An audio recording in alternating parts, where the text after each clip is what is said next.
Integration, differentiation तो सब लोग जानते ही हैं।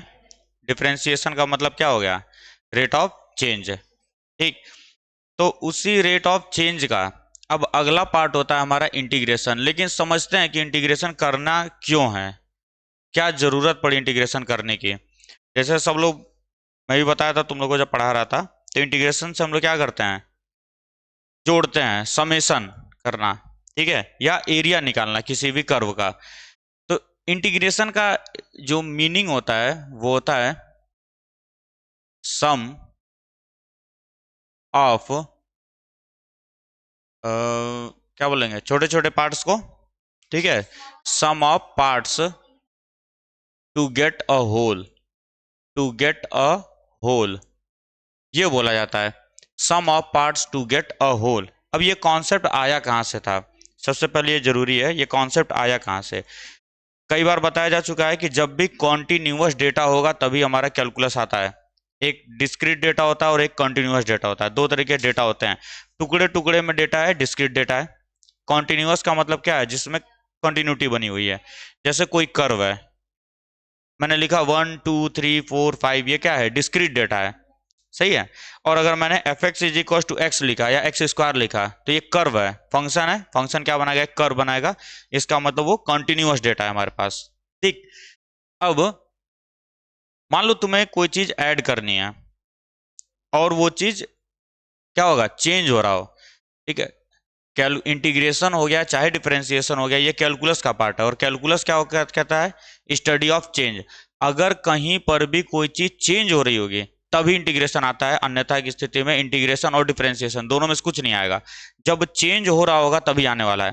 ठीक, जैसे मान लो ये क्या बोला मैंने, some of parts to get a whole, कहीं पर एक्यूमुलेशन हो रहा है, या इसी को हम लोग बोल सकते हैं एक्यूमुलेशन या स्टोरेज। एक्यूमुलेशन भी बोल सकते हो तुम, स्टोरेज भी बोल सकते हो तुम, कहीं पर स्टोर हो रही है कोई चीज।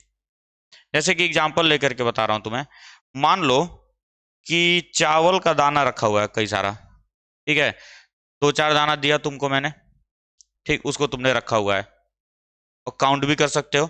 लेकिन मैं तुम्हें एक मुट्ठी चावल दे दूं ऐसे, और कंडीशन ये है, हम लोग अभी मान के चल रहे हैं कि जब मैं चावल के दाने को ऐसे गिराऊंगा तो फर्श पे क्या होगा, फैल जाए, ठीक है, डिसकंटिन्यूअस नहीं होना चाहिए। मतलब ऊपर से जब देखेंगे तो कुछ ऐसा स्ट्रक्चर बने, ये चावल के दाने जो है ऐसे ऐसे क्या करें, अपने आप को अरेंज कर लें, इस तरीके से अरेंज कर लें अपने आप को। बात समझ आ रही है। तो मैंने कहा कि बाबू बताओ कितने चावल हैं यहाँ पे, कितने चावल हैं। तो तुम क्या कर सकते हो, एरिया निकाल सकते हो, जितना एरिया होगा उतने चावल होंगे, ठीक है। तो एरिया निकाल करके मैं एक चावल के एरिया से अगर डिवाइड कर दूं तो नंबर ऑफ राइस पार्टिकल निकल करके आ जाएगा। मतलब क्या हुआ कि सर अगर कोई भी क्वांटिटी लार्ज अमाउंट में है और छोटे छोटे पार्ट्स में, तो मुझे इसको काउंट करना थोड़ा सा पॉसिबल नहीं है। कर पाओ क्या, एक एक दाने को अगर 50 60 है तो काउंट कर सकते हो। मान लो 1 किलो चावल ला रख दिया मैंने, मैंने कहा एक एक दाना गिन लो, गिन पाओगे क्या, नहीं। तो तुम एक चीज कर सकते हो कि उसे फ्लोर पे फैला सकते हो, एक रेक्टेंगल शेप में फैला सकते हैं, एक के ऊपर एक आना नहीं चाहिए, सब एक एक दाना ही बिछे हो, कॉन्टिन्यूअस होगा वो। अब उसका एरिया निकाल लो और एक चावल के दाने का एरिया तुमको पता चल जाए, तो नंबर ऑफ निकाल सकते हो कितने चावल के दाने हैं, टोटल नंबर। तो हमें यहां से पता चला था कि सर इंटीग्रेशन जो है सम ऑफ पार्ट्स, मतलब इससे हम लोग एरिया निकाल सकते हैं। एरिया कैसे निकाला जा रहा बताया ना अभी, एरिया निकाल लेंगे हम लोग उसको एक शेप में ला करके। ठीक, यहां पे चलो हमारा ठीक है, शेप बन रहा है रेक्टेंगल जैसा, मैं एरिया निकाल ले रहा हूं अच्छे से, शेप बन रहा है रेक्टेंगल जैसा, मैं एरिया निकाल ले रहा हूँ। बार बार बोल रहा हूँ, हमेशा याद रखना, जब भी कोई चीज कॉन्टिन्यूटी में चेंज हो रही होगी तभी एरिया ये इंटीग्रेशन आता है। कॉन्टिन्यूअस होना चाहिए, डिस्क्रीट के लिए नहीं बात कर रहा हूं मैं। जैसे फिजिक्स में तुम लोग को बताया गया था, मान लो कि दिया गया हो, वर्क का एग्जाम्पल ले लेते हैं, ठीक है, वहां पड़े होगा ना, work done by a variable force. जब फोर्स वेरिएबल हो जाता है हमारा, पल पल फोर्स की वैल्यू बदल रही हो, तो हम लोग क्या करते थे, एक छोटा सा डिस्टेंस लेते थे dx, उसमें फोर्स की वैल्यू को देखते थे हम, और क्या करते थे, फिर इंटीग्रेट कर देते, टोटल मिलता था। इंटीग्रेट करने का मतलब क्या हुआ कि मान लो एक बॉडी को यहां से लेकर के यहां तक लेकर गए हम, सपोज करो यहां से लेकर के हम यहां तक बॉडी को लेकर के आए, और फोर्स क्या हमारा फंक्शन ऑफ एक्स है, और ये हमारा x is equal to suppose करो 0, और यहाँ पे x is equal to x है। कोई एक पर्टिकुलर डिस्टेंस तक मैं इसको स्लाइड करके ले जा रहा हूँ with the help of force. क्या फोर्स की वैल्यू पल पल बदल रही है? तो तुम हर एक इंसिडेंट पे या हर एक पॉइंट पर वर्क नहीं निकाल सकते हो तुम। क्यों? मान लो यहाँ पे 1 मीटर है, 1 मीटर, और फोर्स की वैल्यू मैं x मान लेता हूँ, चलो। तो यहाँ पे 1 मीटर है तो वर्क कितना आ जाएगा? F इंटू एक्स, मतलब 1। यहाँ पे मान लो 2 मीटर हुआ तो वर्क कितना आ जाएगा? 2 मीटर, 2 जूल आ जाएगा। वर्क यहाँ पे मान लो 3 मीटर पाया मैं, तो 3 इंटू 3, अच्छा ये 2 इंटू 2 4 हो जाएगा ना। 3, फोर्स की वैल्यू क्या हो जाएगी? 3 हो जाएगी, और डिस्प्लेसमेंट कितना हुआ? 3 हुआ, 3 3 9 जूल। क्या हर पल वर्क की वैल्यू बदल रही है कि नहीं बदल रही है? तो जब भी कोई भी फंक्शन हमारा कॉन्टिन्यूअस हो, ठीक, और पल पल वो वेरिएबल हो, वेरी कर रहा हो, बदल रहा हो, तो हम लोग क्या लाते हैं? कॉन्सेप्ट, कैलकुलस का कॉन्सेप्ट लेकर आते हैं। अब अगर हमें जोड़ना है, हमें दो चीजों को मल्टीप्लाई करके जोड़ना होगा। इंटीग्रेशन कब आता है? दो चीजों को मल्टीप्लाई करके जोड़ना हो, तब वहां पे इंटीग्रेशन आता है। ध्यान से समझ लो इस चीज को, क्योंकि इंटीग्रेशन समझ में नहीं आता, केवल जरूरी नहीं ऐसे ऐसे दिया गया हो तो लगा लोगे, वर्ड प्रॉब्लम भी आता है हमारे में, ठीक है। इंटीग्रेशन तभी लगेगा जब दो चीजें आपस में मल्टीप्लाई हो रही होंगी, ठीक है। मल्टीप्लाई होने के बाद उनका एडिशन भी होना चाहिए, पहले मल्टीप्लाई होंगी फिर एडिशन। बात समझ आ रहा है? जैसे यहीं पे हम लोग क्या करेंगे, मैं मान लूंगा यहाँ पे फोर्स है और हल्का सा एक डिस्प्लेसमेंट ले लूंगा dx, तो मैं यहाँ निकालूंगा छोटा सा work done dw f dot dx, और उसका से क्या करूंगा मैं? छोटे छोटे को इंटीग्रेट कर दूंगा। कैसे, क्यों इंटीग्रेट कर रहे हैं हम लोग? देखो यहाँ पे इस पूरे रास्ते में यहाँ x इज इक्व टू 0 से लेकर के x इज इक्व टू मान लेता हूँ 5 मीटर तक, क्या मैं ये छोटा एलिमेंट कई सारा ले सकता हूँ कि नहीं? कई सारे एलिमेंट ले सकते हैं सर। सबसे पहले मैंने यहाँ एलिमेंट लिया पहला, फिर एक यहाँ एलिमेंट लिया दूसरा, यहाँ एलिमेंट लिया तीसरा, यहाँ एलिमेंट लिया चौथा, ठीक है, यहाँ एलिमेंट लिया पांचवा। इस तरीके से करके मैं इनफाइनाइट एलिमेंट्स ले सकता हूँ। तो मुझे क्या मिलेगा? छोटा छोटा वर्क मिल रहा है कि नहीं? छोटा छोटा वर्क मिल रहा है। अब मुझे टोटल वर्क चाहिए सर, तो क्या करूंगा मैं? dw1 plus dw2 plus dw3 plus dw4 ऐसे करूंगा कि नहीं? अब एक चीज बताओ, एक तो ऑलरेडी इतनी छोटी क्वांटिटी है, ऊपर से इनफाइनाइट है। इनफाइनाइट है कि नहीं है? यहाँ 6 लिखा हूं मैं, टोटल यहाँ तक इनफाइनाइट टुकड़े करने के लिए बोल रहा हूं मैं।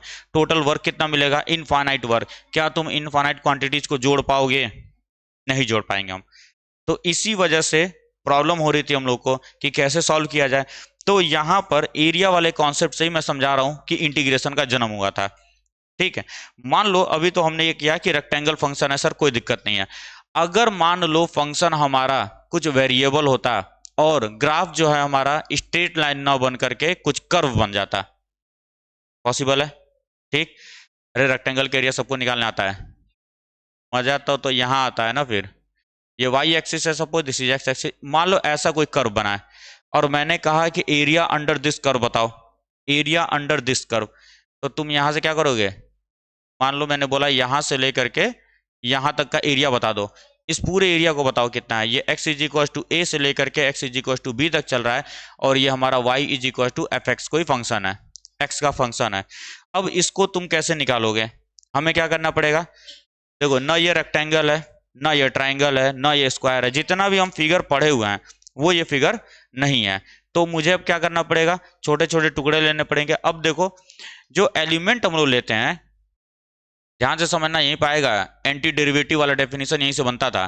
कैसे इंटीग्रल डिफरेंशिएशन का अपोजिट होता है, उसी को देखने जा रहे हैं हम लोग।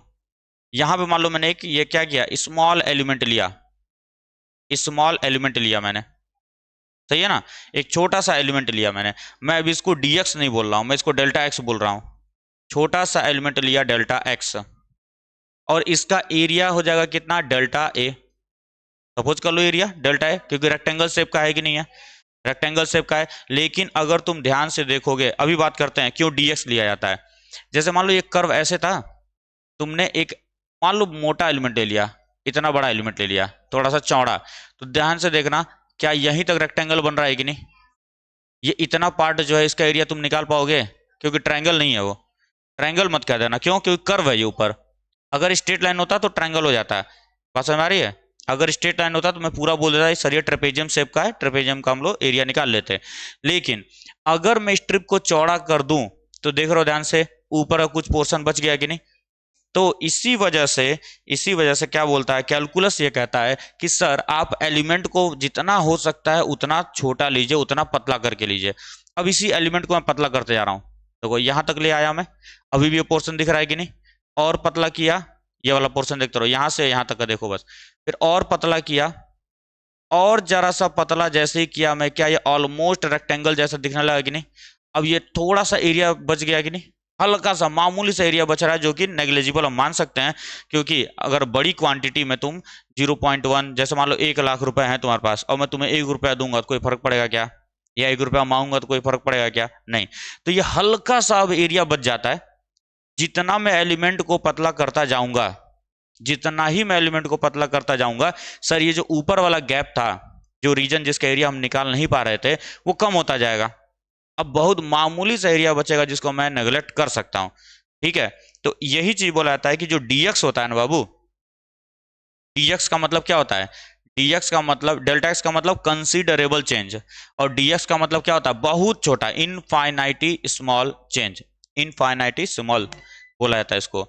dx का मतलब क्या हो गया, बहुत पतला, है ना, बहुत पतला, मतलब समझ लो बाल जितना थिक है ना, उससे भी, उसका भी 1000 गुना कम होता है, पतला होगा। नेकेड आई से तुम देख नहीं सकते, इतना पतला एलिमेंट में लूंगा, सही है। क्यों ले रहा हूं, ताकि ये जो एरिया ऊपर वाला है ये बच जाए। अब जैसे ही तुम बाल जितना, मान लो एक बाल के जितना ही तुम लेकर चलो, रेक्टेंगल है कि नहीं है, बहुत मामूली सा है एरिया, तो इसका एरिया कैसे निकाल सकते हैं हम लोग, ध्यान से सुनते रहना बस बात को। सर ये हाइट हमको पता है कितना है, y है, और ये डेल्टा x है। अब dx हो जाएगा क्योंकि बहुत छोटा ले लिया हमने। अब यहां ध्यान से सुनना, अभी मैंने क्या बोला कि सर एलिमेंट इतना बड़ा था, छोटा लिया, छोटा लिया, छोटा लिया, क्या मैं एलिमेंट्स को चेंज करा रहा हूं कि नहीं, विद रिस्पेक्ट टू x क्या एरिया चेंज हो रहा है कि नहीं हो रहा है, with respect to x area change हो रहा है, इसमें कोई दिक्कत नहीं, दिक्कत है, ठीक है। तो अब ध्यान से सुनना, सर मैं यहां से लिख सकता हूं delta a by delta x, लिख सकते हैं, x के रिस्पेक्ट में एरिया चेंज हो रहा है कि नहीं हो रहा है, डिफरेंशिएशन कॉन्सेप्ट लेके चलते हैं, फिर वहीं से हम लोग इसको लेकर के आएंगे, delta a by delta x, ठीक है ना। तो अब एरिया का जो चेंज होगा, एरिया का जो चेंज हो रहा है, इसी को मैं क्या कर रहा हूं अब, अच्छा एक चीज और देखते हैं यहां पर, एक चीज और था, रुको एक सेकेंड, देखो यहां पे, तो delta a by delta x हो गया हमारे पास। अब इसी का हम लोग लिमिट लेते हैं, क्योंकि अभी अभी समझाया, लिमिट डेल्टा एक्सटेंडिंग टू 0 लेना पड़ेगा हमें, लिमिट ये लेना पड़ेगा हमें, अभी बात हुई थी, क्यों, क्योंकि x को मुझे छोटा छोटा करना है। अब एक चीज बताओ, इसी को तुम क्या डेरिवेटिव बोलते हो कि नहीं, delta a by delta x, limit extending d a by d x होता है कि नहीं होता है, अरे ये होता है ना, क्या होता है ये, इस एरिया का, ये D a by d x क्या है, इसका स्लोप हो गया कि नहीं हो गया, एफ एक्स का स्लोप ही तो है ये, या एरिया का स्लोप है कि नहीं है, या डेरिवेटिव ऑफ एफ एक्स बोल सकते हैं कि नहीं, डेरिवेटिव ऑफ एरिया बोल सकते हो, या डेरिवेटिव ऑफ एफ एक्स बोल सकते हो तुम।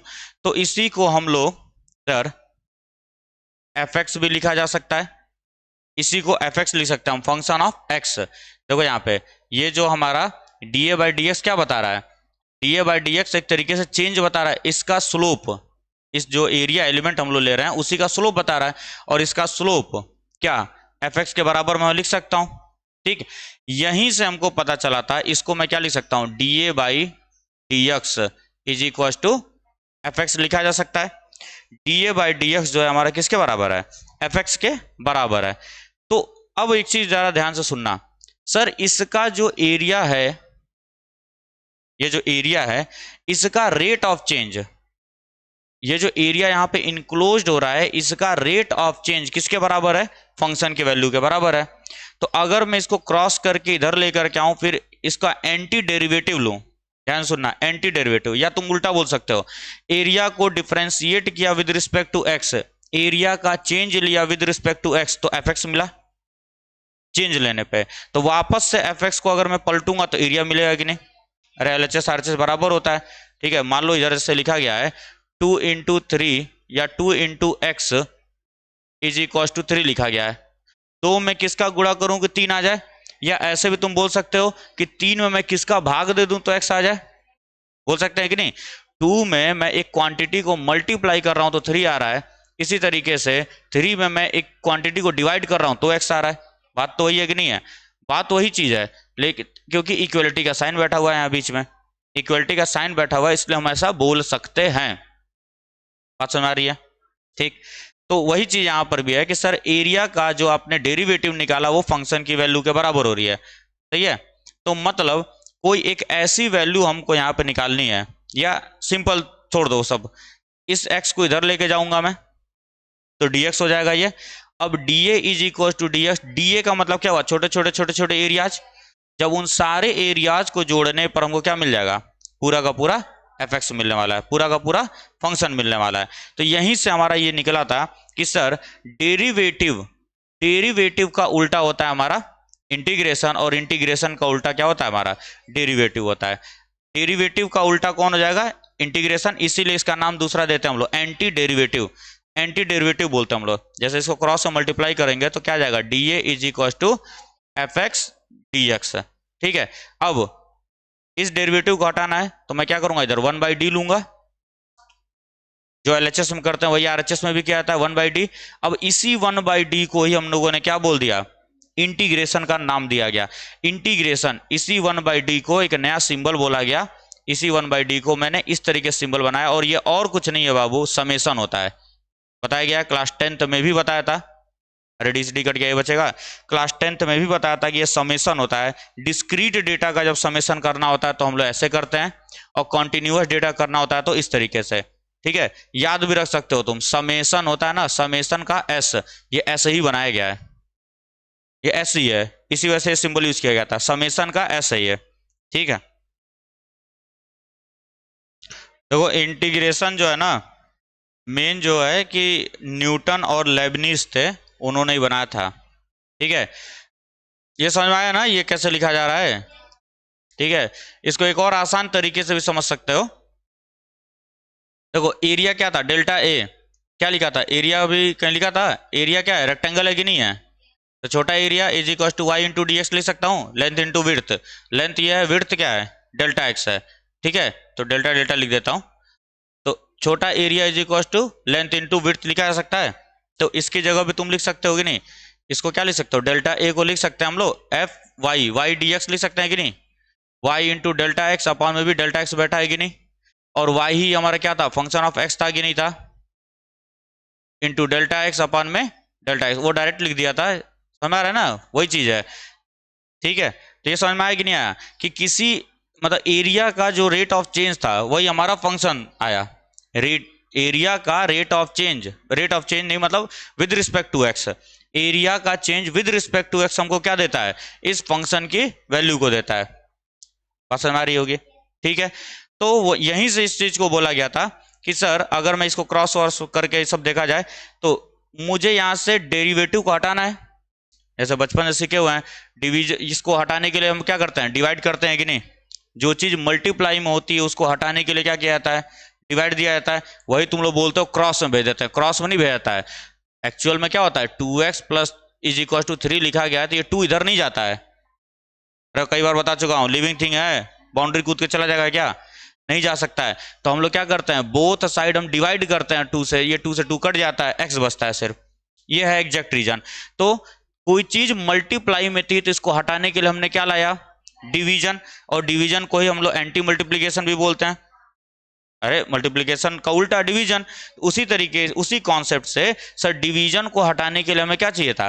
Anti derivative. ये डिफरेंशियल को हटाने के लिए एंटी डेरिवेटिव चाहिए था, एंटी डिफरेंशियल चाहिए था। अब एंटी डिफरेंशियल का ही बाद में नाम बोल दिया गया ए। क्यों? क्योंकि यहां से डीए हट गया कि नहीं? डीए कब हटा होगा? डीए का मतलब क्या था? छोटा छोटा छोटा छोटा एरिया, वो हट के टोटल एरिया मुझे मिल गया, तो समेशन हुआ कि नहीं हुआ? एक तरीके से मैं बोल सकता हूं कि सर छोटा एरिया हट गया और बड़ा एरिया आ गया वहां पे, तो इसका मतलब क्या हुआ? छोटे छोटे सारे एरियाज क्या हो गए होंगे?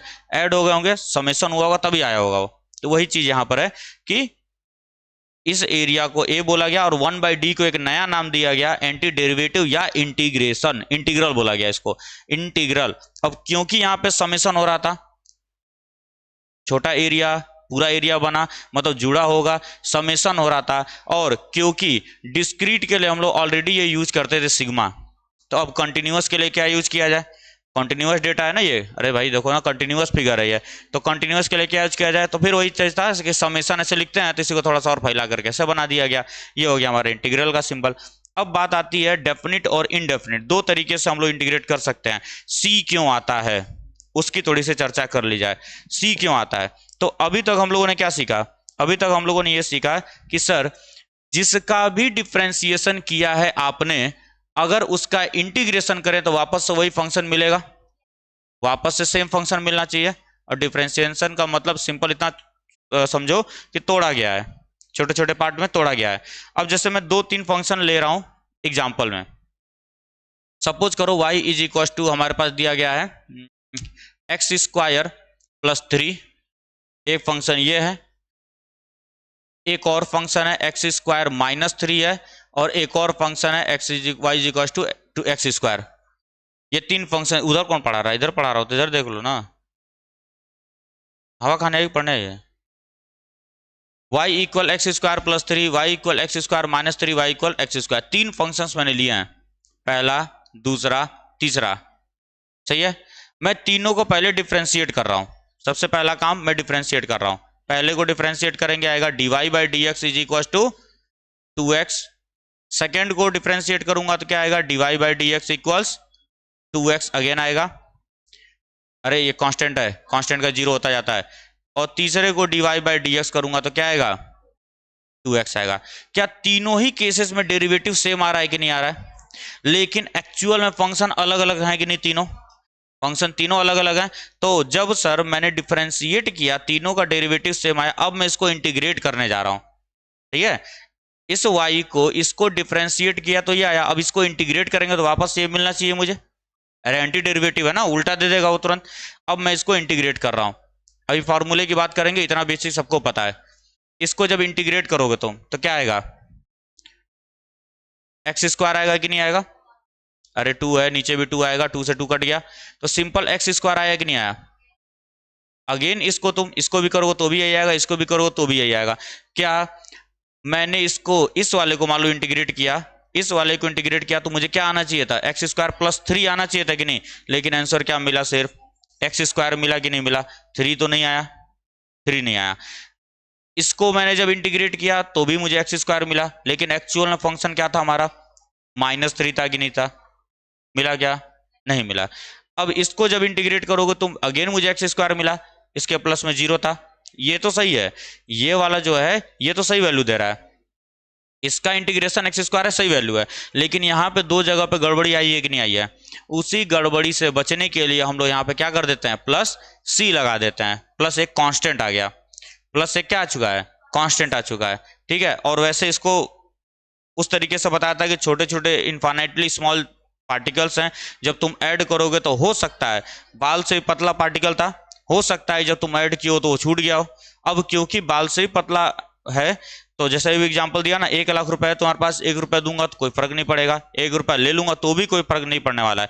तो वही सेम सिचुएशन ये था, सेम सिचुएशन वही चीज समझाया था तुम्हें कि अगर मान लो एक घोड़े की मूर्ति है पत्थर की, टूट के गिर गया, छोटे छोटे टुकड़े हुए हैं, बहुत छोटा छोटा टुकड़ा हुआ है, मतलब माइक्रोस्कोप से देख, मतलब वो क्या बोलते हैं मैग्नीफाइंग ग्लास से देख देख करके तुम चिपका रहे हो। अब एक आध पार्टिकल अगर छूट भी गया तो कोई फर्क पड़ेगा क्या, बहुत पतला है ना, क्योंकि हेयर लाइक स्ट्रक्चर है वो, उससे भी पतला है, तो अगर उतना गायब हो गया तो भी तुम्हें दिखाई देने वाला नहीं है। इसी से वो तो ऑर्डिनरी भाषा हम लोग समझा देते हैं, एग्जैक्ट जो मतलब है सी का वो ये रहा। अब तुम्हारी मन में सवाल आएगा सर तो डेफिनेट में क्यों नहीं आता है, इनडेफिनिट में ही क्यों सी आता है, डेफिनेट में क्यों नहीं आता, बहुत डेफिनेट में भी आता है सी, डेफिनिट में भी सी आता है, लेकिन दिखाई नहीं देगा वो तुमको, क्यों नहीं दिखाई देगा, देखो यहाँ पे ध्यान से, मान लो मैंने तुमको इसी इंटीग्रेशन को बोला 1 से लेकर के 2 तक इंटीग्रेट कर दो, ठीक है, यहाँ पे देखो इनडेफिनिट है ये, क्योंकि मुझे पता नहीं है कहाँ से कहाँ तक मुझे जाना है। जब मुझे डेफिनिट होगा तो वहां पे कांस्टेंट आता है, कांस्टेंट आएगा, वहां पर भी आता है, देखो कैसे आता है, 2x dx है, इसका इंटीग्रेशन ये आ जाएगा एक्स स्क्वायर प्लस सी, मान लेते हैं अभी फिलहाल के लिए 1 से लेकर के 2 तक। रूल पढ़े हम लोग, क्या करते हैं, upper limit minus lower limit, ठीक है, तो अपर लिमिट क्या हो जाएगा 2 का स्क्वायर प्लस सी होगा, माइनस लोअर लिमिट प्लस सी, बाबू देखो सी और सी कट जाएगा कि नहीं कट जाने वाला है, तो जब वो गायब ही होने वाला है तो सर लिखने की कोई आवश्यकता इसीलिए हम डायरेक्ट बोल देते हैं अपर लिमिट का स्क्वायर कर दो माइनस लोअर लिमिट का स्क्वायर कर दो और यहाँ पे सी मत लिखो, यहाँ पे सी मत लिखो। तो ये चीज बोला जाता है। कांस्टेंट वहां भी आता है लेकिन हम वहां पे इग्नोर कर देते हैं क्योंकि अल्टीमेटली कैंसिल ही होने वाला है, तो लिखने की आवश्यकता नहीं है। ठीक है, ये तो हुआ बेसिक। डेफिनिट ये होता है इनडेफिनिट इंटीग्रल, जब हमारे पास लिमिट न दिए गए हो, जब हमें लिमिट न दिया गया हो, जोड़ने के लिए बस बोल दिया गया बाबू जोड़ दो इसको। ठीक है, सर्टेन नहीं है, यहाँ पे सर्टेन है कि हमें कहां से कहां तक जोड़ना है। जब अनसर्टेन होगा तो सी आता है क्योंकि यहाँ पे एम्बिग्यूटी हो रही थी, +3 भी था -3 भी था, कांस्टेंट का डेरिवेटिव हो जाता है 0, वो दिखाई नहीं देगा यहाँ पे कहीं पर भी। लेकिन इंटीग्रेशन में एक्चुअल फंक्शन हमारा था x² + 3, तो वो तो होना ही चाहिए। बात समझ आ रही है कि नहीं आ रही है? इसीलिए सी को हम लोग लेके चलते हैं। डेफिनिट में भी होता है ये, लेकिन डेफिनिट में कैंसिल आउट हो जाएगा, सेम क्वांटिटी है, सेम क्वांटिटी का सब्ट्रैक्शन क्या देगा, 0 होने वाला, इसीलिए हम उसको लिखते नहीं है। ठीक है, नोट कर लो। तो अब बेसिक पार्ट सारा हमारा हो गया खत्म। अब चलते हैं एक्सरसाइज कैसे सॉल्व होगा, क्वेश्चंस कैसे आते हैं, क्वेश्चन कैसे सॉल्व होगा। अब लेकिन उसके लिए सबसे पहले हमें कुछ फॉर्मूलों की जरूरत पड़ेगी, तो ध्यान से सुनना। पहला फॉर्मूला जो होता है हमारा d/dx ऑफ x की पावर n कितना होता था, nx n-1 होता है। सारा फॉर्मूला नहीं लिखूंगा, वो तुमको लिखना है। मैं सिर्फ 2-3 फॉर्मूले लेके तुम्हें मैं सिर्फ बता रहा हूं, सिर्फ मैं समझा रहा हूं कि कैसे आता है वो। ठीक है, क्या बोला मैंने, इसका डिफ्रेंशिएट करने पे ये आया, इसको तोड़ने पे आया, तो इसको जोड़ने पे वापस ये मिलना चाहिए कि नहीं मिलना चाहिए, मिलना चाहिए कि नहीं। तो अब देखो मैं इसी को इंटीग्रेट कर रहा हूं। इंटीग्रेट, जो फॉर्मूला इंटीग्रेशन में बनता है पहला, वो बनता है x की power n dx is equal to x की पावर n+1 अपॉन में n+1 प्लस c, ये बनता है। लेकिन अगर तुम ध्यान दे रहे होगे, इन दोनों में कोई कॉमन चीज दिख ही नहीं रहा है, कोई समानता नहीं है। बाकी सब में दिखाई देगा, इसमें नहीं दिखाई देता है। क्यों? क्योंकि सर आपने यहाँ पे x की पावर n को तोड़ा है ना, का चेंज देखा है, x की पावर n का चेंज देखा गया है, जबकि यहाँ पे x + n+1 आ रहा है कि नहीं x की पावर। तुम एक काम करो, इसी फॉर्मूले के हिसाब से तुम डिफ्रेंशिएट करो x की पावर n+1 को, तो क्या हो जाएगा, n+1 आगे आएगा इंटू x की पावर n+1 -1 हो जाएगा। इसको फर्दर सिंप्लीफाई करोगे तो ये गायब होने वाला है। सही है, मैंने क्या बोला था, dx को उधर भेजेंगे तो dx की power n+1 equals n+1 x की पावर n dx हो जाएगा।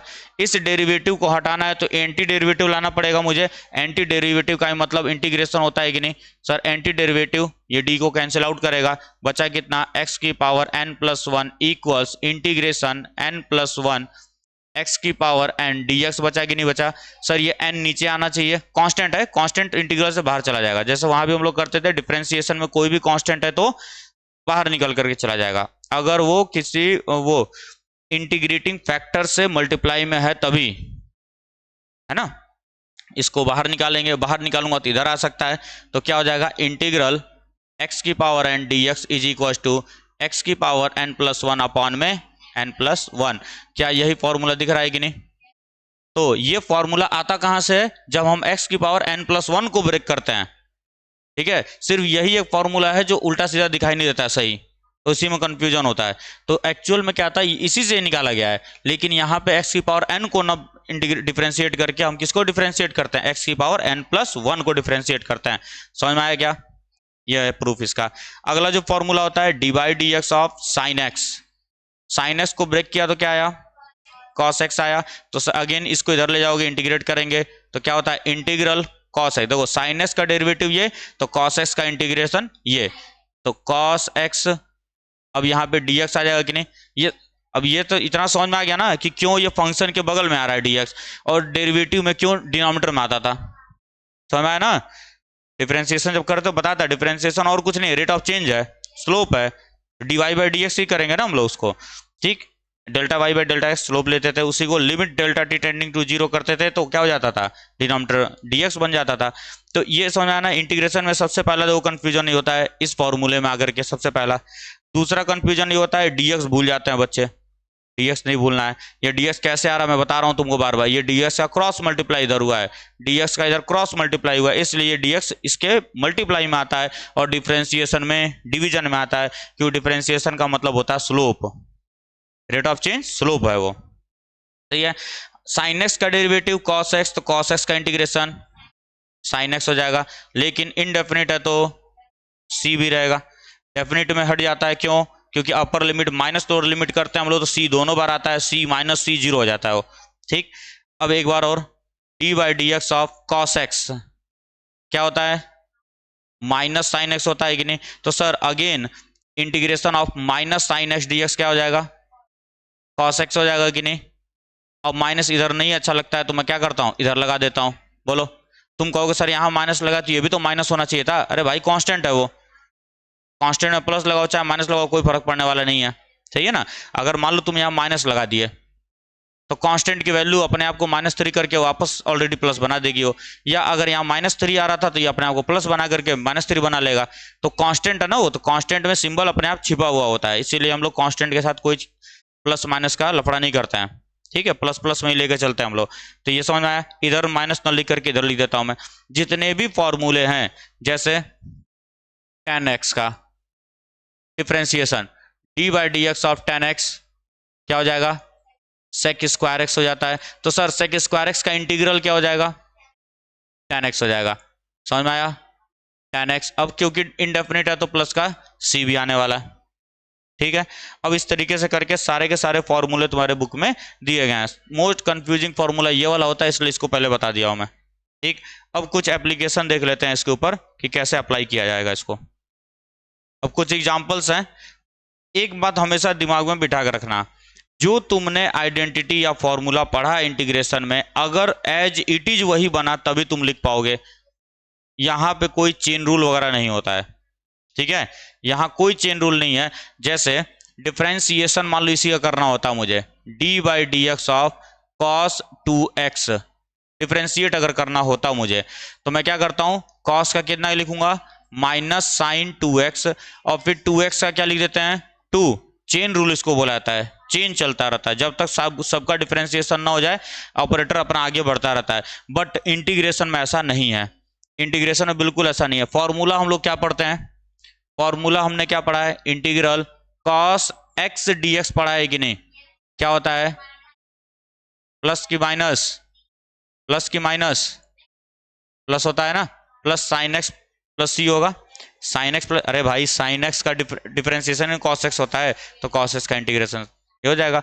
अब ध्यान से देखो, यहां पे क्या है, जो भी हमारा वेरिएबल है जिसके रिस्पेक्ट में मैं इंटीग्रेट कर रहा हूं वही यहां लिखा गया है कि नहीं? एक्स होगा तो डी एक्स होना चाहिए।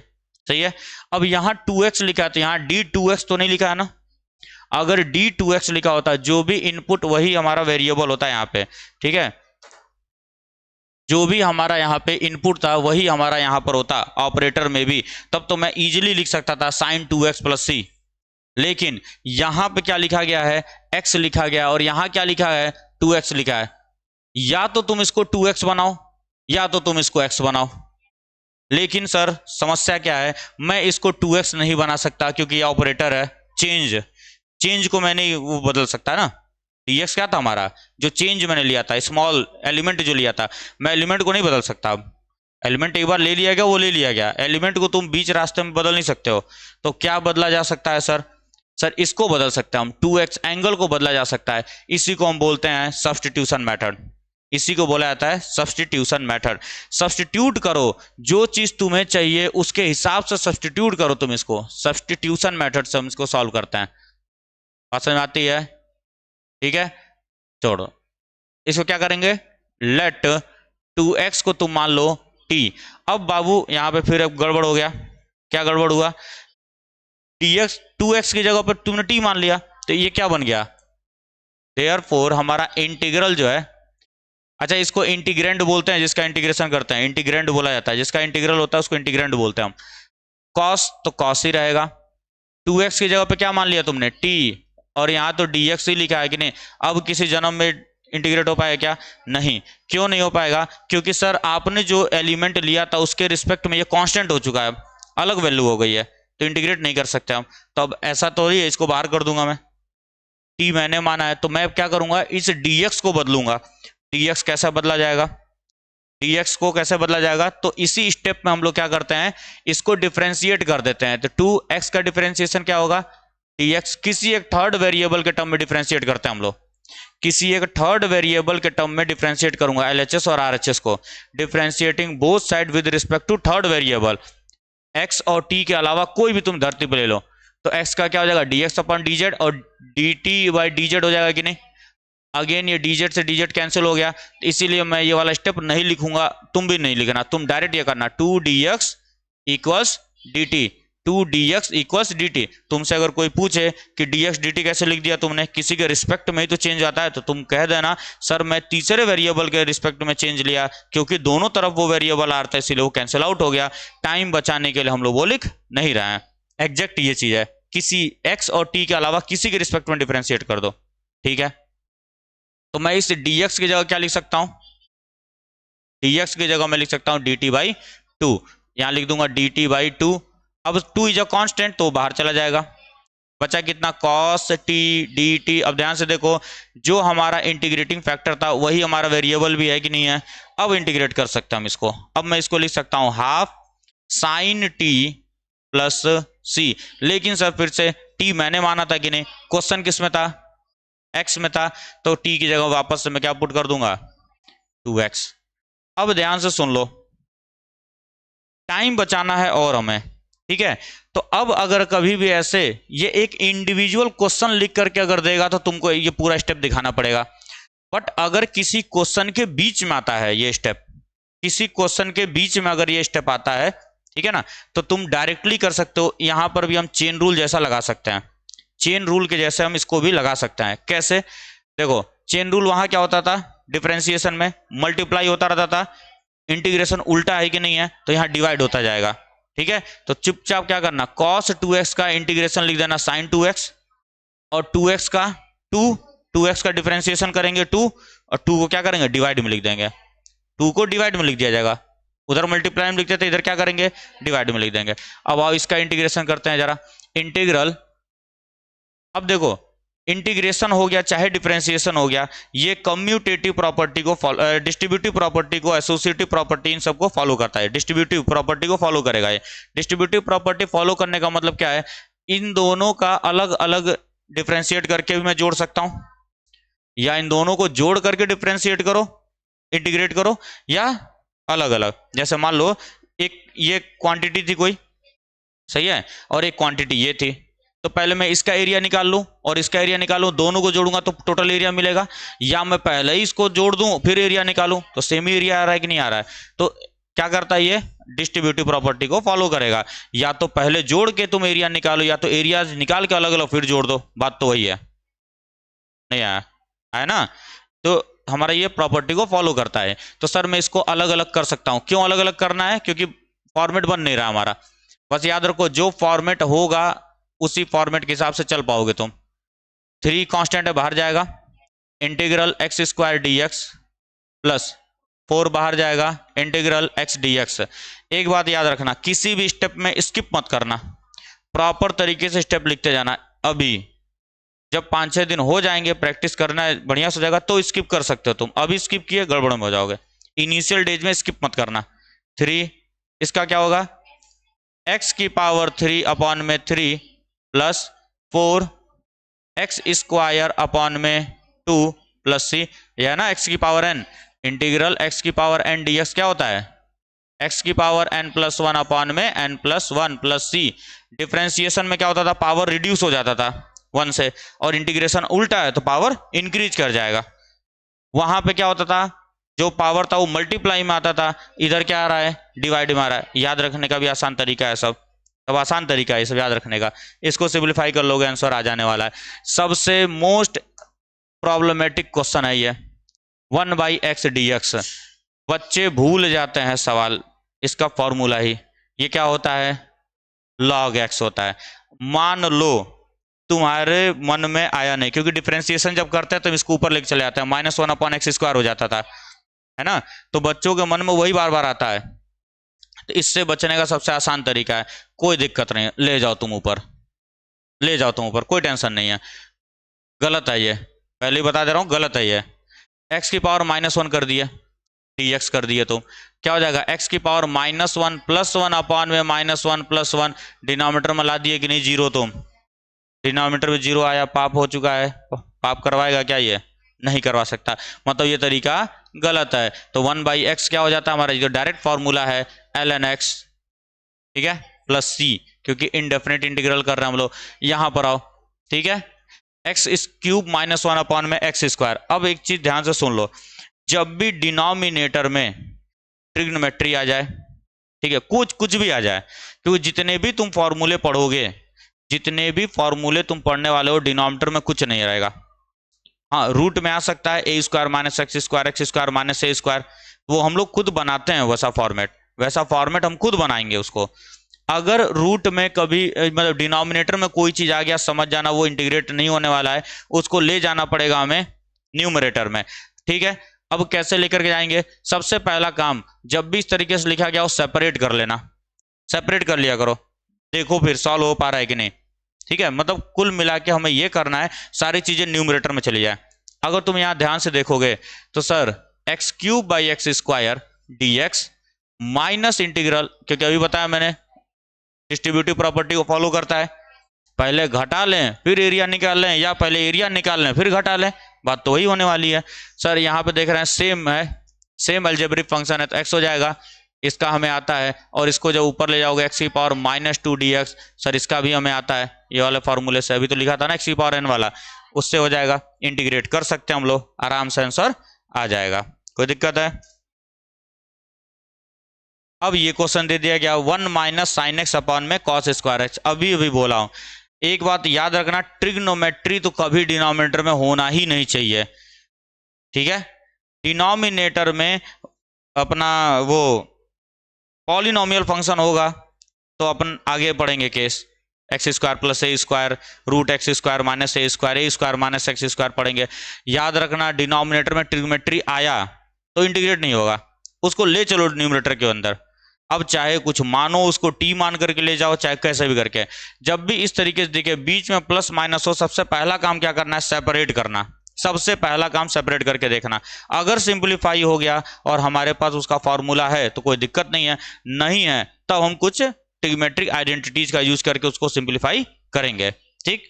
तो चलो पहले यहां देखते हैं, पहले मैं सेपरेट करता हूं इसको, integral 1/cos² x dx minus integral sin x upon में cos² x dx, ये तो पढ़े है ना, डिनोमिनेटर अगर सेम एक रहता है तो सेपरेट कर सकते हैं, दोनों के नीचे भेजा जा सकता है। तो 1/cos² x क्या हो जाता है, ये जब ऊपर जाएगा तो बनेगा sec² x dx। अब पगला जैसा ये मत कर देना कि cos का -2x dx, कि सर ऊपर जाता है तो -2 हो जाता है, ठीक है, क्योंकि पूछा जा रहा था ये डाउट कि cos² x अगर नीचे है तो ऊपर जाएगा तो -2 हो जाएगा ना, कर लेना, कर लेना। लो इनवर्स तो पढ़े हो तुम लोग, अरे -1 पढ़े हो, cos इनवर्स x पढ़े हो, cos डबल स्क्वायर इनवर्स करते रहना फिर देना। हाँ बिल्कुल सही एकदम जा रहे हो, बिल्कुल सही जा रहे हो, कोई टेंशन नहीं है उसमें। माइनस एक साइन और एक कॉस क्या बनाएगा, tan बनाएगा, और एक कॉस बचा था वो ऊपर जाएगा तो क्या sec x tan x हो जाएगा। और बाबू अगर पन्ना पलटोगे तो इन दोनों का फॉर्मूला हमारे पास अवेलेबल है, tan x का डिफरेंशिएशन क्या होता है, sec² x होता है, तो sec² x का इंटीग्रेशन tan x हो जाएगा। sec x का क्या होता है, sec x tan x, तो sec x tan x का इंटीग्रेशन क्या होगा, sec x हो जाएगा, प्लस c लिख दूं कि हो गया, हो जाएगा ना, ठीक है। तो इस तरीके से ये सिंपल क्वेश्चंस हैं, अभी ये हमारे पास सिंपल क्वेश्चंस है जिसको हम लोग इजीली क्या कर सकते हैं, इंटीग्रेट कर सकते हैं हम लोग। अब आगे बढ़ाते हैं दूसरा क्वेश्चन।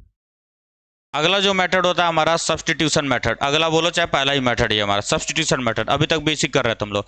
सब्सटीट्यूशन मेथड छोड़ दो, नाम हटा दो उसका, क्यों, क्योंकि एग्जाम में लिख के तो आएगा नहीं, solve this question by substitution method, तुम्हें समझना पड़ेगा सब्सटीट्यूशन का मतलब क्या होता है, किसी एक की जगह पे मैं किसी और को ला करके बिठा रहा हूं, यही चीज है। अब क्यों बिठाएंगे, क्यों बिठाया जाएगा, नहीं, सब्स्टिट्यूशन क्यों किया जाता है? कहीं पर भी सब्स्टिट्यूशन क्यों किया जाता है? स्कूल का एग्जाम्पल ले लो, तुम्हारे स्कूल में कोई टीचर नहीं आया है, वो बेल फ्री जा रही है, इस वजह से किसी को बैठाया गया है कि नहीं? जो कंडीशन था कि बेल फ्री ना हो, बच्चे शोर ना करें, बच्चे पढ़ते रहें, उस कंडीशन को सेटिस्फाई करने के लिए किसी को बैठाया गया है कि नहीं? अगेन आते हैं यहाँ पे, सर हमको पता है साइन जो यहाँ लिखा है वही यहाँ होना चाहिए। अगर यहाँ एक्स स्क्वायर प्लस 1 लिखा गया होता तो मैं बेधड़क क्या करता?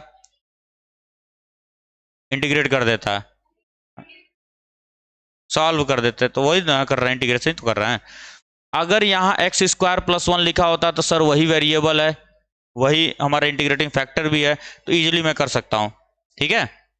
लेकिन यहाँ एंगल क्या दिया गया? एक्स स्क्वायर प्लस 1, और यहाँ पे लिखा गया है dx, तो गड़बड़ है कि नहीं है? ठीक है।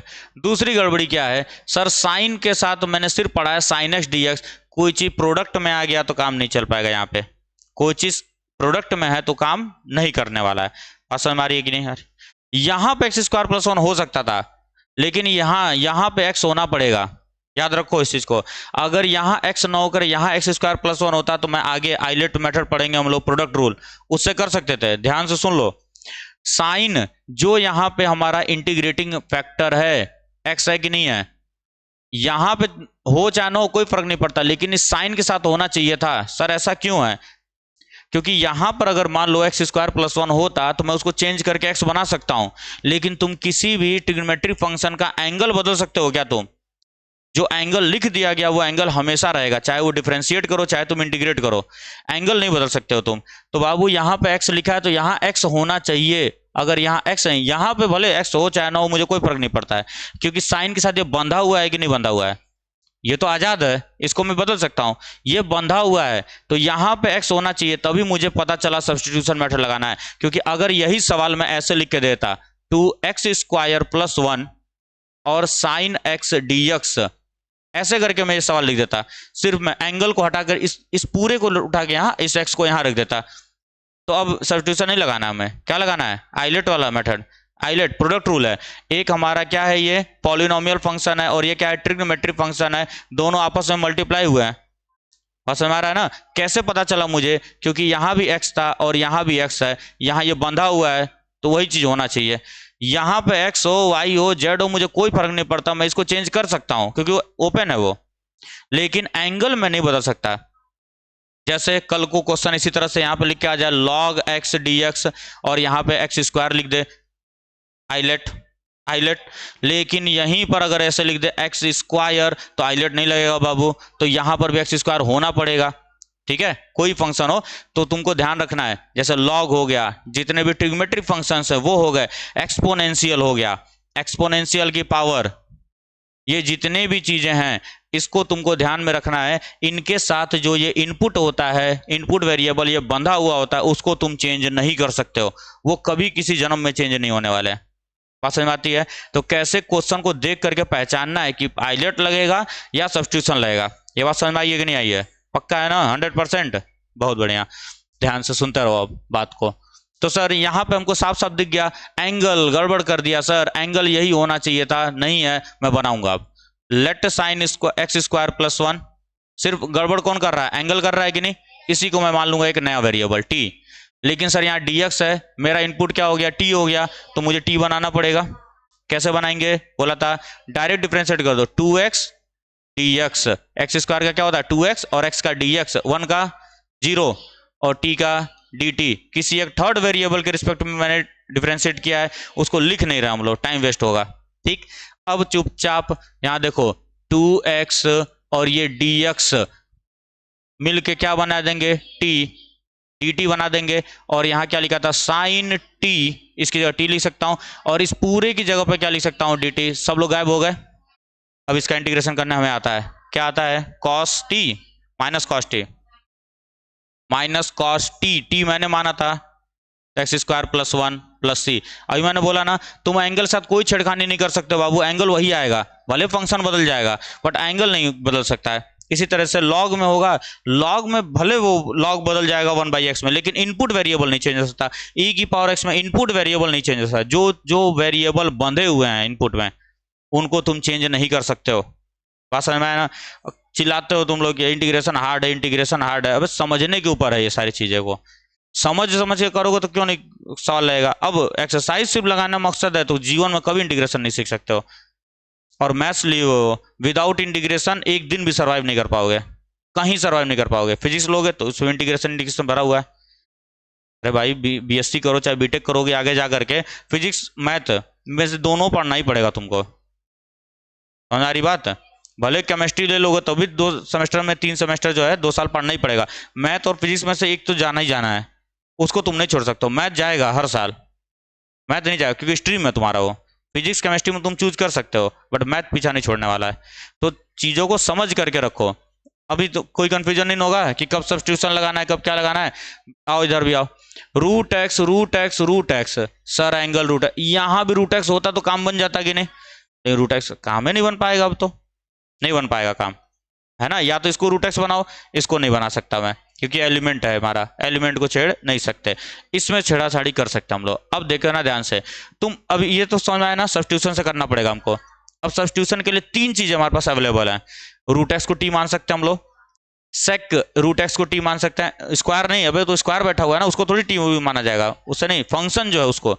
या तो टेन रूट एक्स को टी मान सकते हैं, ठीक है। अब देखो रटने की कोई आवश्यकता नहीं है, तुम बारी बारी से सबको टी मानो, बारी बारी से सबको टी मान लो तुम, ठीक है। चलो मैं सबसे पहले रूट एक्स को टी मानता हूं। रूट एक्स को जब मैं टी माना तो क्या हो जाएगा, ये 1/2 root x d x is equal to d t हो जाएगा। ये होगा कि नहीं होगा।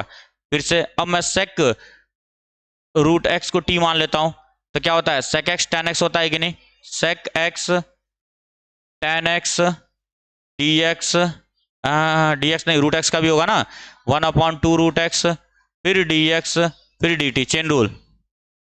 आगे बात समझ में। फिर से चलो अब टेन को भी एक बार मान लो, ten root x is equal to t. पिछले 3 साल से तुम लोगों को पढ़ा रहा हूँ, हर बार बोलता हूँ तुम्हारे दिमाग में जो चीज़ आए मैथ्स में उसको लिखा करो, लिखोगे खुद पता चल जाएगा सर ऐसे नहीं लिखना हमको, गलत है ये।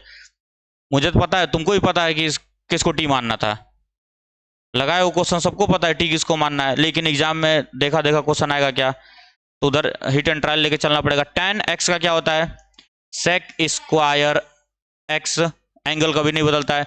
रूट एक्स का क्या होगा, 1/2 रूट एक्स, एक्स का क्या होगा डी एक्स होगा और टी का डी टी हो जाएगा। अब चलो एक एक करके मैं रखना स्टार्ट कर रहा हूं कि मैं चेंज कर रहा हूं, देखते हैं क्या होता है।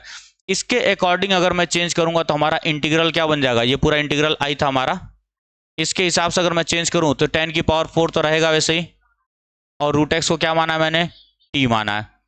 सेक स्क्वायर टी हो जाएगा, अपॉन में जो है देखो ध्यान से, dx upon root x, dx upon root x, dx upon root x को 2 dt लिख सकता हूं, तो डिनोमिनेटर बचेगा नहीं, गायब हो जाएगा, और क्या आ जाएगा 2 dt आ जाएगा।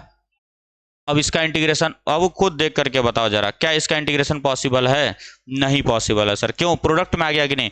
तुम फिर कहोगे नहीं सर मैं 1 + tan square theta is equal to sec square theta लगा सकता हूं। मैंने कहा ठीक है वो लगाओ तुम उसको भी, इस tan स्क्वायर इसको लिख सकता हूं, tan स्क्वायर का स्क्वायर लिखा जा सकता है कि नहीं, tan स्क्वायर का स्क्वायर और इसको सेक स्क्वायर, तो 1 + tan स्क्वायर थीटा क्या होता है, सेक स्क्वायर थीटा होता है ना, तो इसको मत चेंज करो ऐसे रहने दो, 10⁴t, और सेक स्क्वायर टी को क्या लिख सकता हूं, 1 + tan स्क्वायर थीटा लिखा जा सकता है। आपस में जब मल्टीप्लाई होंगे तो हो जाएगा 10⁴t प्लस 10⁻60 dt, ये होगा कि नहीं होगा। अब बाबू एक बार बताओ, इसका कहीं फार्मूला पढ़े हो क्या तुम, नहीं पढ़े हम लोग कहीं पर भी, ऐसा कोई फार्मूला है ही नहीं हमारे पास। पास में आता है पावर 4 पावर 6, ऐसा कोई फार्मूला नहीं है हमारे पास, सही है, बात समझ आ रही है ना। हम लोग देखो स्क्वायर में सिर्फ 2 ही होते हैं, सेक स्क्वायर एक्स हो जाए या कोसेक स्क्वायर एक्स हो जाए, उन्हीं दोनों का इंटीग्रेशन है हमारे पास, और किसी के स्क्वायर का इंटीग्रेशन नहीं है। अभी आगे पढ़ेंगे कैसे सॉल्व किया जाता है। तो सर ये हैक्टिक हो गया, होगा सॉल्व ये भी, ऐसा नहीं कह रहा हूं नहीं होगा, लेकिन हैक्टिक हो जाएगा। चलो अब सेक रूट एक्स को टी माना है मैंने, अब इसके अकॉर्डिंग ये फंक्शन क्या बनेगा मेरा, इंटीग्रल क्या बनेगा, इंटीग्रल मेरा क्या बनने वाला, ध्यान से देखते रहना। सेक रूट एक्स को टी माना है तो ये क्या हो जाएगा, टी स्क्वायर हो जाएगा, ठीक है, अरे होगा। अब जैसे ही तुमने इसको टी स्क्वायर लिखा, अब यहां पे 10⁴ है ना, अब वो क्या लिखूंगा, अब वहां से मुझे उसको चेंज करना पड़ेगा। अरे भाई मैंने सेक रूट एक्स को टी माना है, लेकिन यहाँ 10⁴ रूट एक्स है, तो 10 को अब कैसे बदला जाए, तो अगेन मुझे लगाना पड़ेगा 1 plus tan square theta is equal to sec square theta, फिर सिंप्लीफाई करना पड़ेगा, तब मैं इस tan को सेक के टर्म में लिख सकता हूँ, फिर मैं इस सेक को वैल्यू उठा के यहाँ रख सकता हूँ। अगेन कॉम्प्लिकेटेड हो रहा है कि नहीं हो रहा है? ठीक है, इसको होल्ड पे डालते हैं, अगर इससे हो गया तो काम तो ठीक है, नहीं तो फिर देखा जाएगा। अब इससे अगर मैं देखता हूं तो क्या हो जाएगा, इंटीग्रल t की पावर 4 है तो ये t की पावर 4 हो जाएगा कि नहीं? देखो tan की पावर 4 था, इस tan को मैंने t माना है तो t की पावर 4 हो जाएगा। अब ध्यान देना बालक, sec square x root x d x, ये पूरा का पूरा दिख रहा है कि नहीं? Sec square x root x d x, इसको मैं क्या लिख सकता हूँ, 2dt लिख सकता हूँ कि नहीं? कितने आराम से हो गया, अब यहाँ पे इजिली हो गया। क्या हो जाएगा, 2t की पावर 5/5 प्लस c, ये इजीली मिल गया कि नहीं मिल गया हमको? बात समझ में? तो किसको मानना है वो तुमको देखना पड़ेगा। बात समझ आ रही होगी? कैसे हम लोग देखेंगे किसको हम लोग t मानते हैं, किसको माना जाएगा? सबसे पहला ये समझ में आया ना, t मानना क्यों है? सब्स्टिट्यूशन कब लगेगा? सब्स्टिट्यूशन कब लगेगा? जब हमारे फॉर्मेट में नहीं आ रहा हो, तभी हमको उसको बनाना है, तो हमको t मानना पड़ेगा। कई ऐसे क्वेश्चन होंगे जहां पे अपने फॉर्मेट में नहीं होगा लेकिन फिर भी t मान के नहीं हो पाएगा, सिंप्लीफाई करना पड़ता है, वो तब होगा ट्रिग्नोमेट्री वगैरह में। ठीक, नोट कर लो इसको। अभी अपने अगली आइडेंटिटीज हैं। इंटीग्रेशन tan x होता है ln sec x प्लस सी, कैसे आता है एक बताऊंगा और इसमें से एक कोई बता दूंगा, करते रहना घर पे। tan x का क्या होगा, tan x को sin x by cos x लिख सकते हैं कि नहीं? यही होगा सब्स्टिट्यूशन मेथड, क्योंकि मैंने बोला अभी डिनोमिनेटर में अगर आया तो गड़बड़ है, वो डिनोमिनेटर में कभी सॉल्व नहीं हो पाएगा। cos x को क्या मान लो तब, t मानेंगे। क्यों मानेंगे t? क्योंकि ऊपर दिख रहा है, मुझे आ जाएगा minus sine x d x, किसके बराबर हो जाएगा, dt के। Sine x d x minus dt लिख सकता हूं मैं, देयरफॉर इंटीग्रल हमारा क्या हो जाने वाला है, dt माइनस में t हो जाएगा कि नहीं? अरे cos x को t माना है तो कितना हो जाएगा, माइनस ln t का मतलब था cos x प्लस सी। और ये होता है, देखो दो फॉर्मूले होते हैं, एक तो सेक के टर्म में ये होता है और cos के टर्म में ये होता है, माइनस cos x प्लस सी। और बचपन से हम लोग पढ़े हैं log के आगे जो भी होता है वो पावर में जाता है, तो ln क्या हो जाएगा, cos x की पावर -1। ठीक है, पूरे पावर -1 गया तो इसको मैं नीचे ला सकता हूं और इसी को मैं क्या लिख सकता हूं, sec x लिखा जा सकता है प्लस सी। 1/cos x को हम लोग क्या लिखते हैं, sec x लिख देते हैं। इसी तरीके से जब यहां करोगे cot तो cos बाई साइन हो जाएगा, तो साइन को t मान लेंगे, सेम वही चीज करेंगे, इसीलिए यहाँ पे ln sin x प्लस सी आया। अब यहाँ ध्यान से देखो, कोसेक का या सेक का, सेक का ही देख लेते हैं, नीचे जगह खाली है। सेक में क्या करेंगे, इंटीग्रेशन sec x, ऊपर नीचे हम क्या करेंगे, sec x tan x से मल्टीप्लाई कर देते हैं, sec x plus tan x से मल्टीप्लाई कर देंगे ऊपर नीचे। प्रूफ नहीं पूछा जाएगा बट फिर भी देख लो, sec x plus tan x को मैं क्या किया हूं, ऊपर नीचे मल्टीप्लाई डिवाइड कर दिया। ठीक, अब यहां ध्यान से देखो क्या हो जाएगा, यहां पर let sec x plus tan x is equal to t, तो क्या होगा, sec x का क्या होता है, sec x tan x differentiation plus tan x का क्या होता है, sec स्क्वायर x, और x का क्या हो जाएगा dx और t का हो जाएगा dt। और अगर ध्यान दे रहे होगे तो sec square x plus sec x tan x ऊपर आ रहा है कि नहीं, तो इस पूरे की जगह मैं dt लिख सकता हूं, अपॉन में t ln t हो जाएगा, ln sec x plus tan x आ गया। सेम इसी तरीके से यहाँ पे cosec x minus cot x का ऊपर नीचे प्लस cot x का ऊपर नीचे मल्टीप्लाई कर लोगे, आंसर आ जाने वाला है। इसका प्रूफ तुमसे नहीं पूछा जाएगा बट एक बार देख लेना, कर लेना, क्या दिक्कत है। इस पर बेस्ड क्वेश्चंस को देखते हैं जरा, क्वेश्चंस कैसे आते हैं इस पर बेस्ड। ठीक, जैसे मान लो एक क्वेश्चन दिया गया है हमें, sine cube x cos square x, sine cube x cos square x दिया गया है, integration sine cube x cos square x dx दिया गया है। दो फंक्शंस का मल्टीप्लाई है कि नहीं है, ठीक है, दो फंक्शंस का मल्टीप्लाई है, सॉल्व नहीं होगा। बात समझ आती है? अगर दोनों फंक्शन अलग अलग फैमिली से बिलोंग करते तो आइलेट लगा सकता था मैं, आगे पढ़ेंगे इंटीग्रेशन बाय पार्ट्स। ठीक है, लेकिन ये दोनों सेम फैमिली से बिलोंग कर रहे हैं, ट्रिग्नोमेट्री से। अब ये मत बोल देना साइन अलग है कॉस अलग है, दोनों का परिवार तो एक ही है ना, ट्रिग्नोमेट्री फंक्शंस है, तो यहाँ पे आइलेट नहीं लगा सकते हम। अब दूसरा काम क्या कर सकते हो, या तो साइन को बदलो कॉस के टर्म में, सबको कॉस बना लो या सबको साइन बना लो, लेकिन यहाँ पर एक मजे की बात है, तुम इसमें किसी को भी टी मानोगे तो दूसरा वाला आएगा कि नहीं आएगा, दूसरा वाला आ जाएगा कि नहीं आएगा।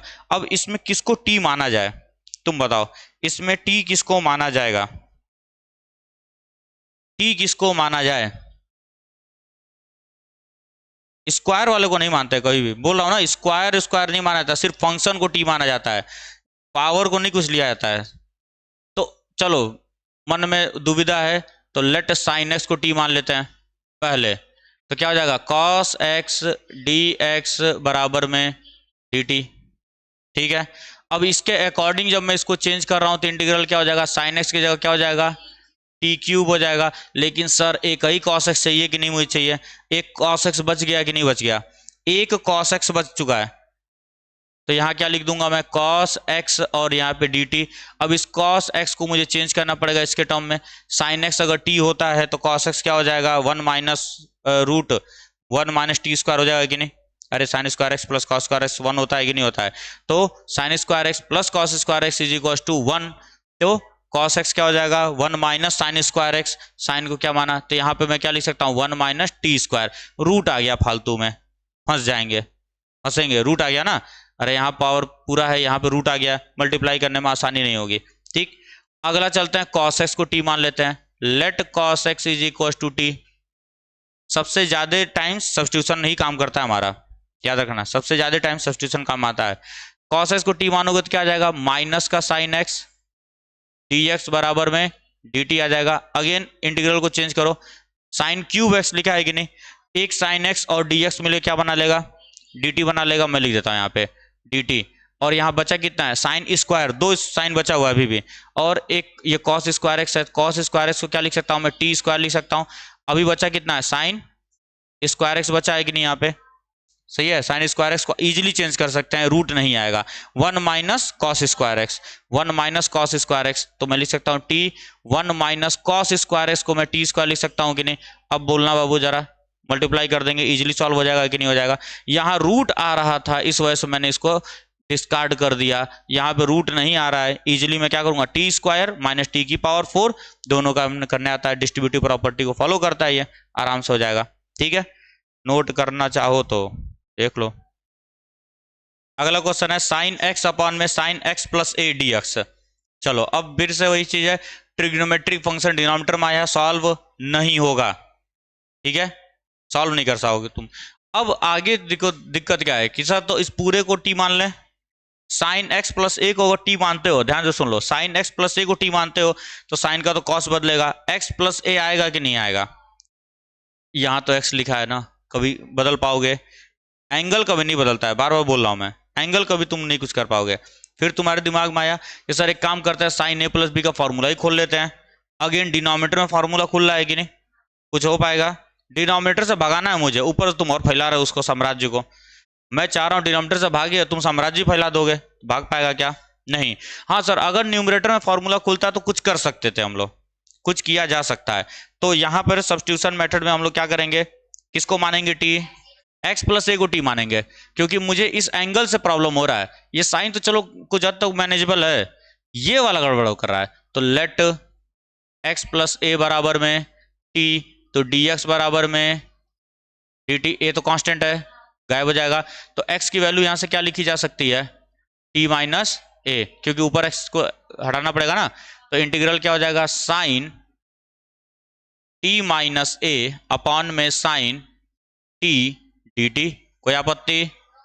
अब यहां ऊपर ब्रैकेट को ओपन करो, साइन ए प्लस बी के फॉर्मूले से, sign A cos B minus cos A sine B, आती है बात समझ में, अपॉन में मैं सेपरेट भी कर दे रहा हूं, साइन टी को अलग अलग लिख सकते हैं, देख लो हो गया सॉल्व। यहां से तो गया, कांस्टेंट है कि नहीं है, यहां तो कांस्टेंट है ना, देख लो कॉस ए तो कांस्टेंट है, बाहर चला जाएगा, और इंटीग्रल ऑफ डी टी कितना हो जाएगा, यहाँ पे देखो कॉस बाई साइन क्या होता है, कॉट टी हो जाएगा, और साइन ए अगेन कॉमन है, बाहर चला जाएगा, कांस्टेंट है ना, तो साइन ए को मैंने बाहर कर दिया, और कॉट टी डी टी, इसका फॉर्मूला अभी अभी पढ़ा हम लोगों ने, l n sine x, l n sine x, l n, अरे अभी तो अटेंटिव कुछ कह नहीं रहे हैं, उल्टा सीधा फॉर्मूला बोले कर कहाँ कुछ कह रहे हैं।